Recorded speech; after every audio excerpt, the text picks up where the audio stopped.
So that was like very harsh, tough, and very charged experience of, growing roots here. So now this is my 4th year being in Germany, and things kind of stabilized, and it's still difficult, but still kind of settled somehow. Welcome at the podcast series of Protecting Academia at Risk towards a new policy agenda for thriving culture of higher education in Europe.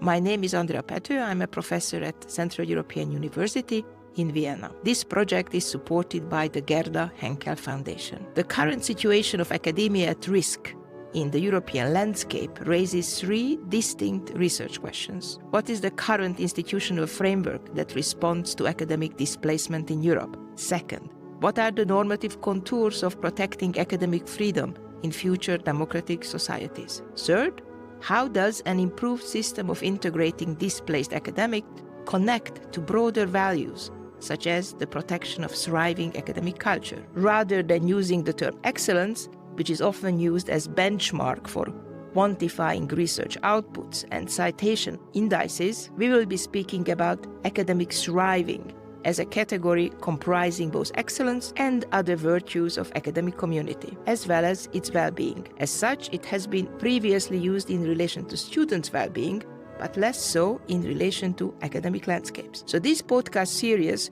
will update you about our work, our achievements, concerns, in the coming 2 years. The participants who will be discussing these issues are Bernhard Kleber from the University of Erfurt, Germany, Alina Dragolea from the SNSPA Bucharest, Romania, Dina Gusainova from the LSE UK, Elena Trifan from the University of Erfurt, Tanya Archimovic from the University of Erfurt, and Nadia Kish, also from the University of Erfurt. The podcast is hosted by the CEU Podcast Library and available in all platforms you are using for listening to podcasts. Welcome back to Protecting Academia at Risk. In this new series, we speak with researcher whose work engages with academic freedom, institutional resilience, academic thriving, and the challenges universities face in times of crisis and political violence. I'm Volha Davydzik, originally from Belarus, Minsk, but now I'm based in Germany. I'm doing my PhD dissertation here with a focus on Belarusian protests of 2020 and 2021. So my research topic develops around rethinking categories of care and solidarity through the lens of protest art that was produced at the moment of upheaval, and as a sort of post-reflection about the events, I'm trying to understand how our idea of collective life undergone certain changes during this mass mobilization when people just got to know each other on streets. So basically, this is what I'm trying to write about. Can we go a little bit before your experience moving out of Belarus? What was like the academic life? I worked in academia my whole life. Since I graduated from the university, I entered the academic life within the Academia of Science in Belarus, the Institute of Philosophy. It was difficult, very diverse experience, not always positive. I had different experiences working with different people in different scientific centers. My academic freedom in writing was actually limited by the power of the head of the center. In the very beginning of my scientific career within the Institute of Philosophy, it was really harsh. But then gradually it became, I usually had a space for scientific maneuver, for thinking. I usually managed somehow to find a gap in between structures to write about certain things, but then it was really different time, so it felt differently compared to the present situation with all this collapse in academic life within the country. The most probably important thing that we did together with my colleagues from the Institute of Philosophy, we organized a feminist club. We arranged seminars, reading seminars, scientific presentations. We also ran roundtables dedicated to this coming up draft of law against domestic violence. We had this space of academic exchange between women, and we invited lots of women scientists who were deeply concerned about gender situation in Belarus. And we did lots of very good things together. Unfortunately, this initiative was closed in 2022, but we survived for quite some time. We celebrated our 5-year anniversary, and that was really surprising. We managed to publish a book, like a collective monograph, different texts, starting from anthropology, philosophy, sociology, and ending up with the text about feminist art in Belarus. So it was a beautiful experience, but unfortunately, with all the situations, this initiative was closed. And it's pretty sad because it was such an innocent move. We were always aware of political situation and how we're gonna talk about things. I mean, we also closed the gap within the academic network, scientific network, that actually craving for some fresh air, some space where you can just dive into things that actually entangle not only professional side of being like a woman, academic scientist, but also something that is connected with personal experiences, with how we connected, with how we communicate to each other, with some ethics of this collective involvement. So that was an interesting experience within all these, like male academic bubble. That sounds nice. And how was the change? Will you guide me through the process of moving to another country? My situation is kind of not usual. So that wasn't a usual path of migration, like fleeing the country. Prior to my move to Germany, I had working contract in Chinese university. In the end of 2020, I still had this working obligation with Chinese university, so I had to go back there with my child and stay until 2022.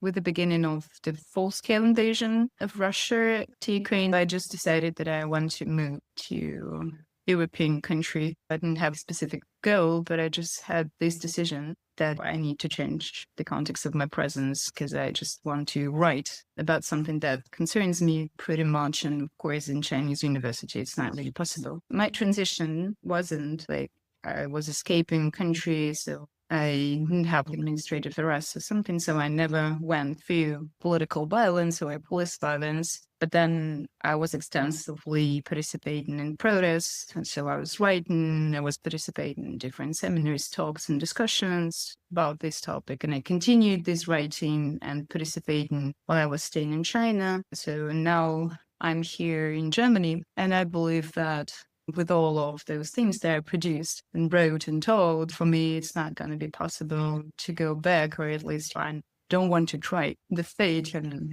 see what will happen. So you really have a very diverse experience. Our focus is on academic freedom, but also protecting academia means more than academic freedom. Can you compare your experience as a woman, a mother in this diverse settings? What were the ups and downs of each particular play? I think that's really difficult because the context is separated in this way. Staying in Chinese academia, it's very unusual experience, I'd say, because it's very nice.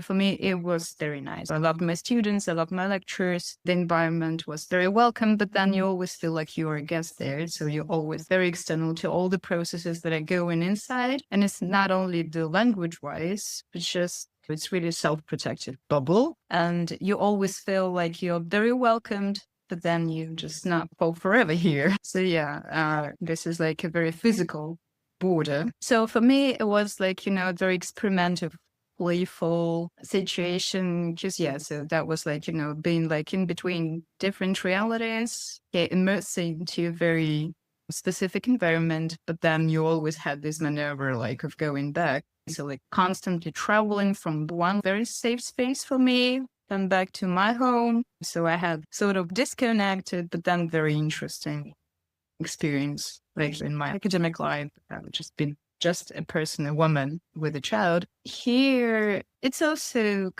so it's very nice, but then it really requires lots of labor. So first of all, German academia, I just had this very delusional image that I know a lot about European style, but it appeared that it was just my imagination. So there are lots of things that I should learn anew. But then, of course, this is all those problems that are coming with legalization, I mean, with all these visa transitions. Yeah, so probably that was the most important thing for me, because so when you come to China, for example, the system does everything for you. So they just accompany you everywhere and you feel yourself like a child still. Yeah, so somebody who needs really assistance, like social assistance. And here you should navigate things on your own. No one gives you a hand until you ask, for example. So yeah, considering all the background, protests in Belarus, start of the war. Yeah, so this inability to go back home and this very hazy horizon that probably here I'm going to be staying for quite some time, and I don't know, yeah, so how my life will be arranged, maintained, sustained somehow. And being on my own here, only me and my child, no stable connections. All of my friends are scattered across Europe. So yeah, so that was challenging, I'd say. That was really challenging. And I remember first days I've been participating in seminaries that we had within our project. I just really had this feeling of being kind of irritated because we talk about beautiful philosophical things like Kant, Marx, Hegel. So we discuss lots of interesting ideas, but then we never go to very painful, very present things that are really important to me, for example, at this moment. So that was like very harsh, tough, and very charged experience of, yeah, growing roots here. So now this is my 4th year being in Germany, and things kind of stabilized, and it's still difficult, but still kind of settled somehow. But back then, I remember this constant feeling of being disturbed, not knowing, not actually understanding. So it's really difficult to compare those different stages. And now everything feels like in the previous era, after 2020, and then after 2022. So everything separated that much, couldn't be compared. So that life sort of gone, I'd say. I'm thinking if you want to discuss about your topic, or how did you decide upon it? I thought that probably we can, for example, start from the topic about women migrants within academia and then just transfers and how to care itself, for example. Yeah, so what do you think? Yeah. So I think the problem within academic life is that it's very generalized idea of this academic subject.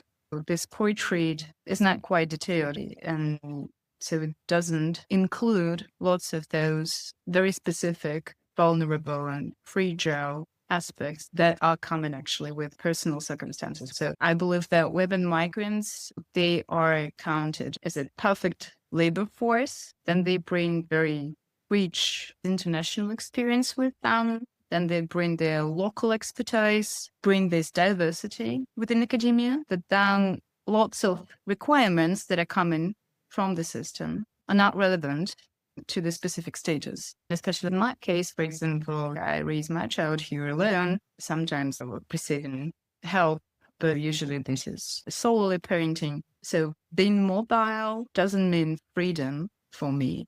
It means being overburdened and being overwhelmed with those stable contracts, short scholarships, so limited projects, limited financing. For me, it's a very precarious and very difficult stages, and I don't have a maneuver here. And I remember we had this conversation with our professor, who was the spokeswoman within our project, and she said she used to change 7 universities before settling in her host university. And for me, it sounded like a nightmare. I mean, 7, it's not doable. It's not doable. For me, it's not about freedom. It's not about being cosmopolitan. It's not about gaining career capital. For me, it means lots of troubles, lots of problems, and that I'm losing my network, I'm losing my connections that are still unstable. So yeah, so here in this city, I live for 4 years now, but I grew my roots somehow, which are very tiny, only like a year or a year and a half ago. But I mean, like, been in a new context with no family, no property, no nothing. So no prior history, no prior connection with the States gives this additional problematic field that you have to navigate on your own. So when this demand from academia comes that you have to be mobile, you have to move, you have to gain more experience, you have to network, you have to bring this diversity as a symbolic capital within the academic system. For me, it's just not fair game because, of course, so I cannot perform as somebody who's kind of, was born and raised here. And so we have very different stories standing behind. And there is also this thing that you do lots of labor that is really invisible, that is not counted, that could not be converted into like power capital or career capital. And it's like a double work, double job you're doing all the time, like caring about, child, caring about your own status, minding about your career perspectives, minding about all these legal procedures and in your private connections. So it goes the same. And everything feels like you invest more efforts into this. So everything here feels like you invest more than the academia give you in terms of resources, in terms of security, in terms of stability. So it has its own requirements, and then the very specific situation is encountered within it, I'd say so. But do you think that, I'm wondering if this model of mobility as a sign of performance, in a sense, like having achievements because you're mobile, is something that even the academics in the Western spaces are comfortable with? It really depends on the situation. I guess it's also like generational stuff. For example, amongst my colleagues under 35, them it's perfectly fine. Most of them, they don't have like families, so they are in a partnership, but they don't have kids, and they feel very normal traveling back and forth, attending different programs. So from our conversations, their geography was so extensive compared to mine. I've been nowhere compared to the experiences already. And of course, so it works for them in terms they really gain lots of benefits out of it. So they got connected to different institutions, and the CVs are amazing. So they've got lots of publications. So it really pays back. With people, of course, having 1, 2 kids, the situation changes gradually. Still, they should follow this requirement of expanding the network, bringing this symbolic capital, and accounting for it. But there are certain concerns about organizing all this caregiving process. Who's going to be in charge of everything while you're absent? Is it a trustworthy person? So it just brings lots of thinking. Actually, with one of my colleagues, we constantly had those conversations. So what is this position of being woman, academic, like working within academia, and then being mother and being a partner, for example, and just bringing all those roles together, and how they overlap sometimes, and how they create this pattern of your performance, because you just, so you like kind of cut off everything that comes with affective life, private life, and then you perform as a professional. So it's another posture, it's another language. And I'm not really sure that even in modern circumstances, academia is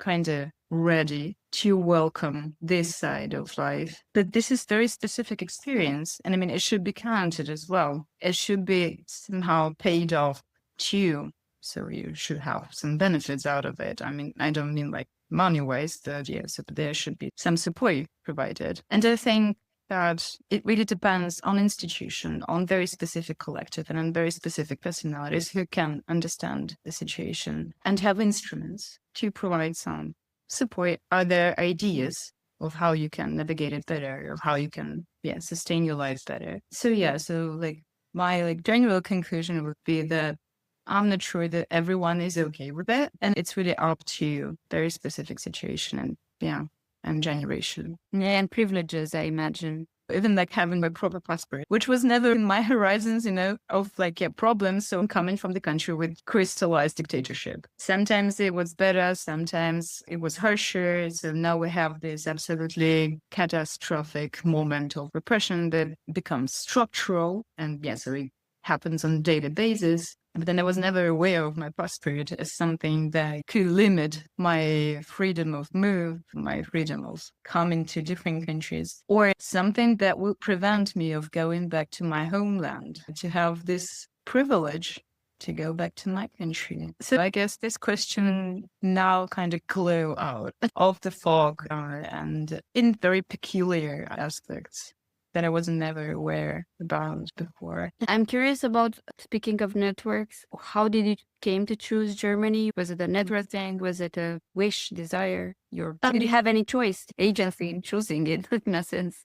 Yeah, so that was like a coincidence of so many like things coming together in one bowl. Like, so first of all, just I really think that I would never coincide with the country which language I know. So like I was in China, my Chinese is very survivable. So here in Germany, I also started to learn a new language, and oh my god, it's pretty tough. So regarding the choice, Germany wasn't like in my specific focus, but then I applied for the mentoring program within the Scholars at Risk initiative. So I got connected with a mentor who supported me. She's from Germany and also from Belarus. And she guided me and supported me through the process of shaping out the CV in a particular way, then provided me with resources where I could job hunt, search for some programs. And then she guided me through the interview process and how it's going to be. So actually that was a very dense help from her side, and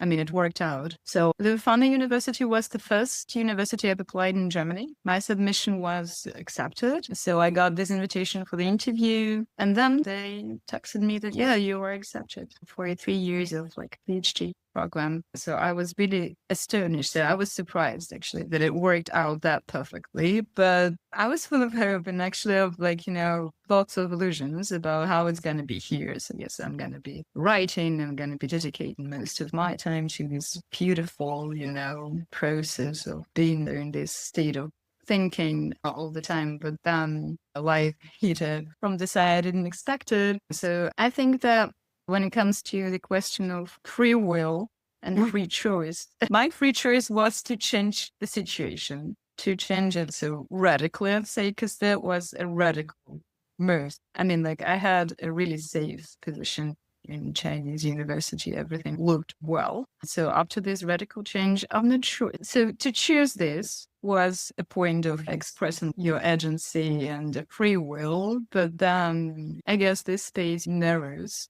And it boils down of how you just navigate your survival, actually. And I guess that the question of survival surfaces out of those conversations. This is a very good question about agency, how you just take decisions. Yeah. So there is this solidarity within, we can speak about solidarity within Scholars at Risk. How do you see it? I mean, from what you tell me, you experience it in a form that you're a person with almost the same background, give you immense support. But now, looking at other forms, how is it? Or what can be improved in this sense, maybe? Yeah, so my experience was very positive. I cannot complain. Yeah, so that was a very good match, between me as a mentee and my mentor. So I guess that all of my concerns, questions, and my demands, they were met within it. I guess all those networks of support and initiatives, where Scholars at Risk, where Academia at Risk, where other institutions, I believe they really try to do their best.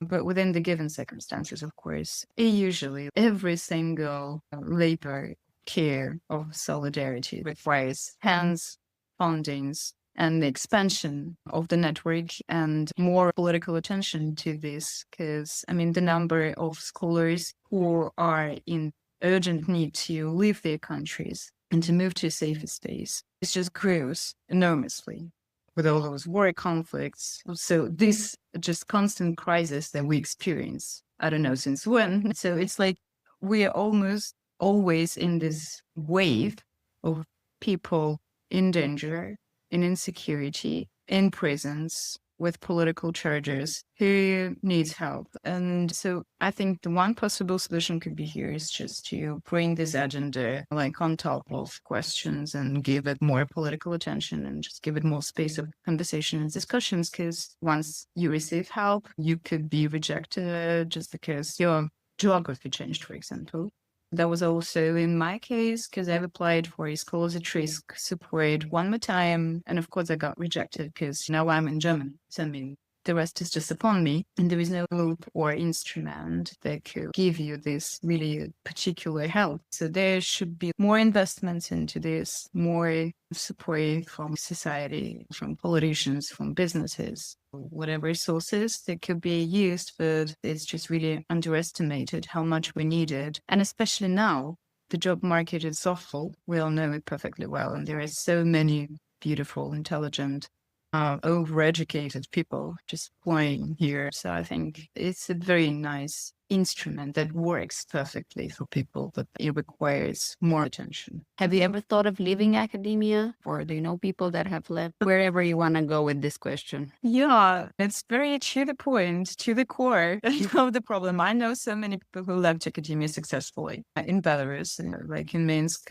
Amongst my colleagues, there are lots of people who just made a very successful career within IT sphere, for example. So it's like radical change, absolutely. So it's like go into outer space. I also had this idea of giving up in this constant struggle, fighting for funds and positions and places, and just do something really physical, some beautiful job like cleaning, I don't know, work for warehouses, anything. But then, first of all, I'm not allowed because I'm overqualified. So I have to find something in my niche. And then I really believe that I still can do something here. So every time I want to give up, actually, and quit everything and just forget about it, burn the bridge, there is something that brings the fresh air, I don't know, like new breath. And I'm saying like, okay, I still need to do something because I'm passionate about certain things. I want to write about certain things. And like when it comes, for example, to my dissertation,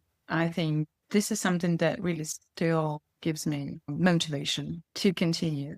But of course, I mean, everyone who experienced this roller coaster within this academic career, I really had a very different image of this lifestyle. So I was really thinking that it's really stable, really secured, and it's such a mundane work, very repetitive, let's say, but it's really something opposite to it. So you're in a constant move and a constant flux of things. And they're not getting better, actually, especially in humanities, let's say, sweetening on the waves. What do you think has created your expectation? Yeah, I'm into very settled life, like in my home country. So I had a very stable contract. Not the best place to work, but still, so this is a place to work. I was working, I don't know, since I graduated, always having new projects, like new roles. And then also I had the chance to travel, and to know something about Western academia, whatever it may be. And then, of course, so this China stuff appeared. So I think that, before 2020, before this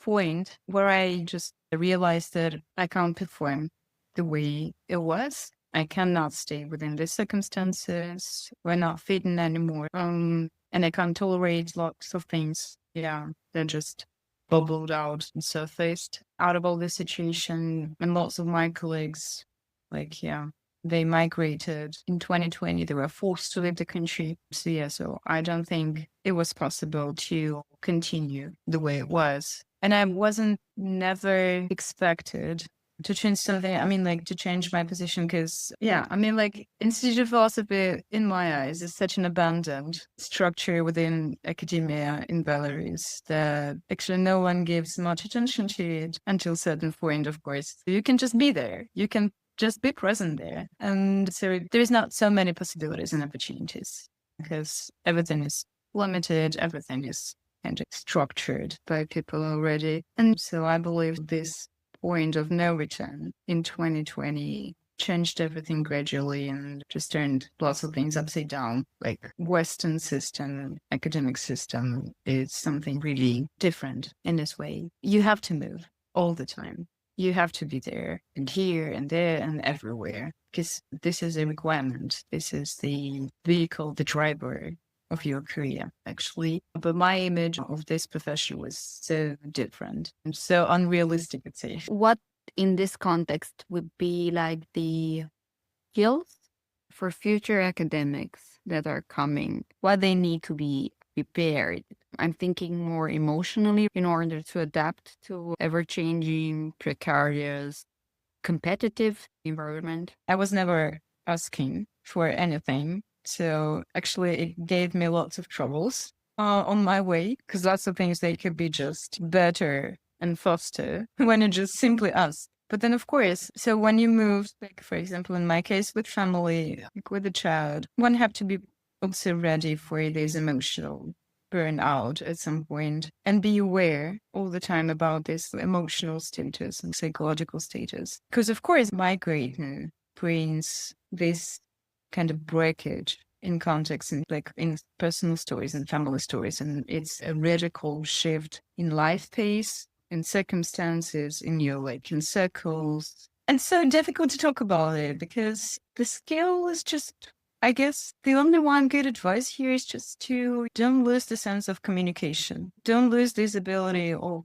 just address your concerns, your troubles, your problems to people. Most of them are very open to help. At my host university here at Lausanne and just communities of people, they're very nice. They're very welcoming. They can give and try to help you to solve your absolutely different problems. And I never faced rejection, never when I was asking for some help. So been communicative, ask away. And I believe that at some point you also should kind of insist on something.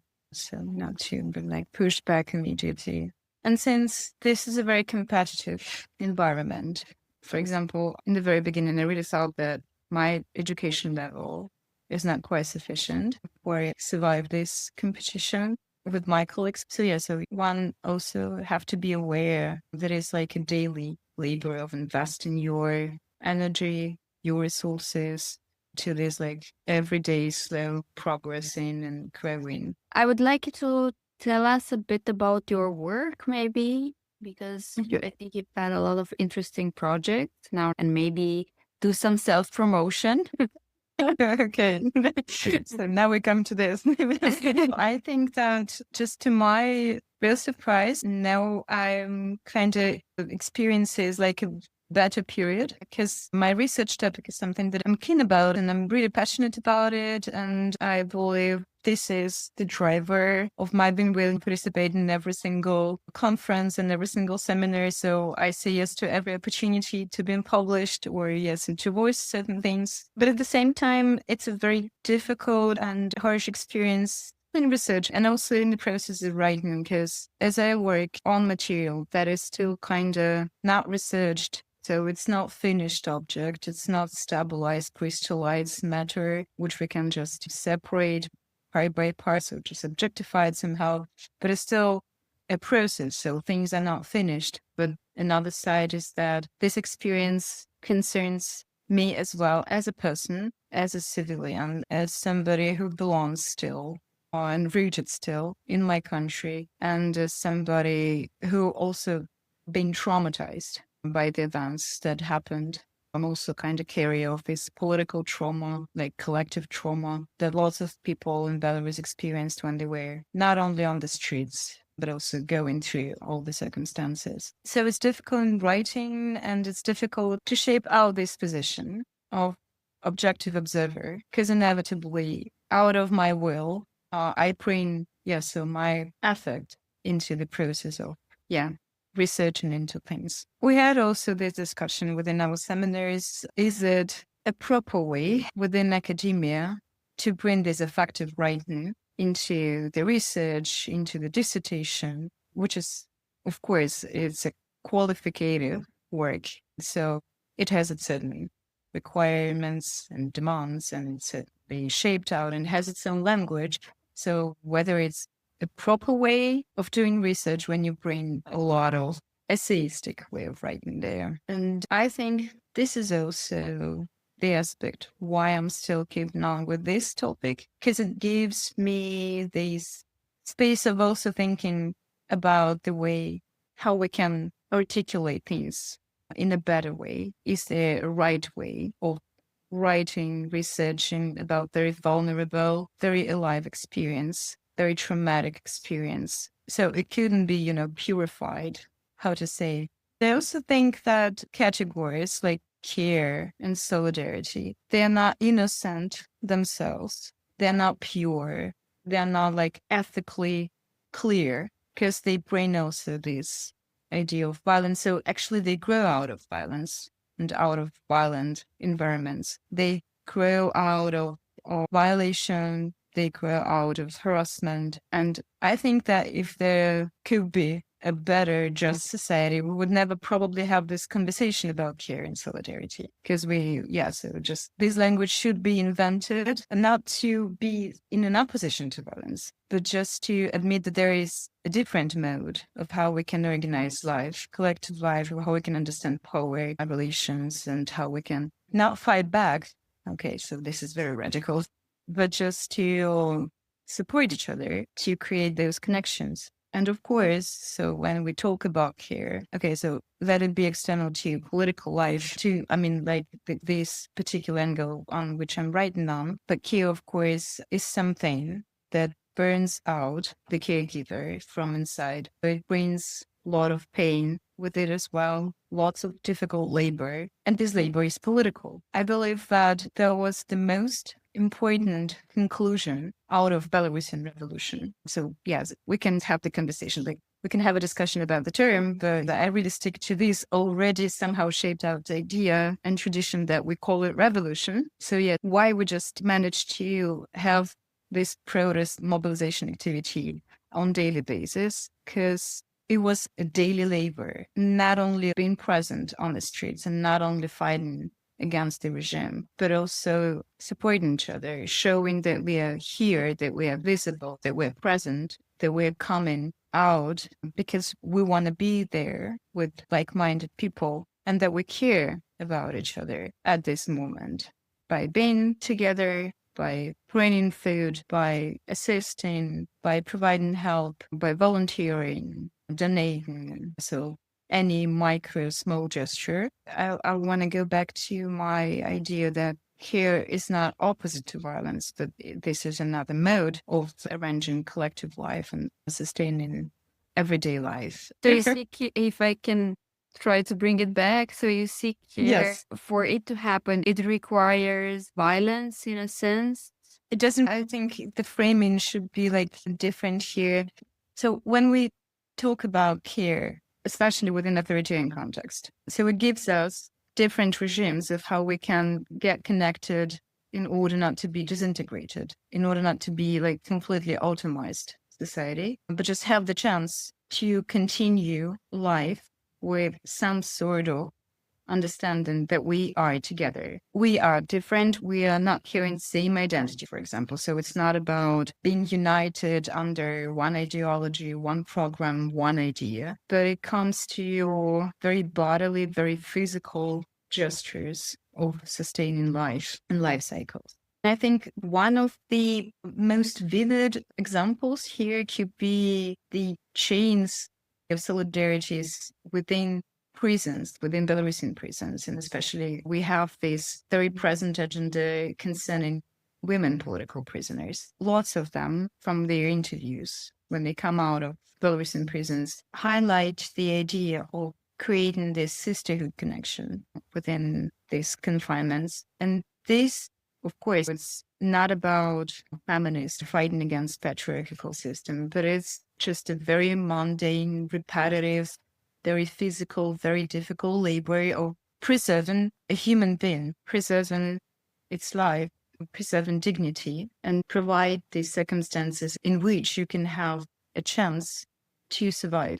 So this is a labor of surviving. And that what makes it political, that what makes it essential, and that what makes people understand that they could be something more than just pretend that, yes, the system does not exist, that we're something very external to it, that we have our own private lives, like our duchess, for example, country houses, so where we can go and just have a very specific lifestyle, and then we go back to our flats, and there we can just gossip and discuss something quietly. And this is also a liminal space of exchange, a political exchange. But in those harsh and very dense and very intense circumstances of revolt, we could do much better, even with those very small, very slow gestures. We're not provided, we're not promised with an immediate solution of situation. So we failed, actually, in institutional change. We failed in regime change, but then we succeeded in something else, in inventing Belarusian society and you, of having this collective political subject, of having this idea of how collective life could be organized by ourselves without having prior experience in that, of being self-organizing, for having a concert, for example, in the backyard of big houses in which you don't know your neighbor, so never know names, just see faces randomly. So having concert together, having tea evenings together, celebrating birthdays. And it's not with political slogan, but it's a political gesture, especially within these circumstances. So basically, when I write in my dissertation about how we can think of care and solidarity within authoritarian regime and how protest art and protest culture could help us. So it all comes together to this idea of creating a space of collective imagination, of collective political imagination, of inventing instruments or reinventing instruments or transferring them from different other revolutionary movements, like, for example, Hong Kong Revolt 2019. So we also gained lots of instruments, probably sometimes so not knowing that they existed. I mean, were used in an absolutely opposite situation. I mean, like culture-wise, like politics-wise, whatever. So yeah, so I mean, it was a very creative boost for the entity of people to learn something about themselves. And I think that this is kind of most beautiful part about the Belarusian Revolution and this peaceful protest. And I won't agree with the idea that we failed. It wasn't possible to change the regime with peaceful means. That was, I believe, exactly the thing that got so many people connected and involved into the revolt. So they felt they could invest more than just fighting on the streets, constructing barricades and bleeding after, with the same result, actually, but with more turning the cities and villages into this bloody mess. So that was a creative booster for people to understand that they could do much more and preserve much more afterwards. So it's not only people migrating out of country, but also they take those constructed pardons and infrastructures, so solidarity with them. So all of those initiatives and projects and research projects and curatorial projects, they still continue same logic. So they still continue this connection with something that we kind of faced. So this new collective subject, this new collective action and new collective life. Thank you so much for your answers. It's been such a beautiful discussion, actually, and I especially loved your last answer, and it gives me a lot to think about. Thank you all for listening to this episode. If you like the conversation, please follow us on social media, on Substack, LinkedIn, and Facebook.